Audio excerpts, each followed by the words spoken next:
How do I know which vendors to choose from? Well, there's about 150,000 different product and service providers that offer a wide variety. You can't imagine the wide variety of options. If you go into a Walmart and you see how big a Walmart is and how many different items they have, you go into a grocery store, you see all the different items they have. You go into a home improvement store and you see all the different items they have. A broadline distributor has more. So whether it's I'm not going to get into the name of the broadline distributor, we'll cut that piece out. But they have tens of thousands of items to choose from. And when I'm selecting vendors, what I'm trying to select is who's going to be connected to the business with me. Who's going to help me make decisions? Who's going to help me pick what chickens I should use? Who's going to help me pick what towels I have? What equipment I use? Who's going to help me with the POS system?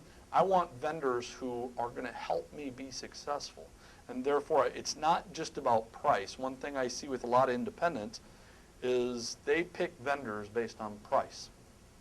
And basically price alone. But in dealing with food, we have this concept called yield. And what yield is price per unit measure. And the yield I get from that based on what I sell it for. So it's not just, boom, I'm paying for the cheapest item known to man, and that's how I'm going to put it in my restaurant. Now, I can tell you there are certain items that when you are looking at price, it doesn't really matter that much. You might as well go with the cheapest item you can find because the customer doesn't care. And there are other items that they clearly care about. Well, great vendors will be able to help you with those decisions. A great vendor is not going to just tell you to buy the most expensive items. A great vendor is also not going to tell you to just buy the cheapest items.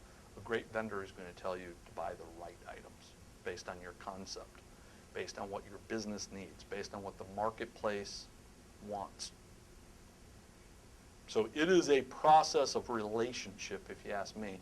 It's a process of getting to know the people at the company. Talking to multiple companies, building a relationship with them, and then deciding from there whether or not they seem to have your best interest in mind. I could also tell you a lot of vendors provide payment terms to restaurateurs. And those payment terms actually cause a lot of startup restaurants to fail because they basically are buying the goods and not paying for them right up front. And a vendor should really focus on, let's just get you up for business. You're going to have to pay for a lot of these goods when you get them. So that way I don't have to worry about you getting upside down and in a bad position.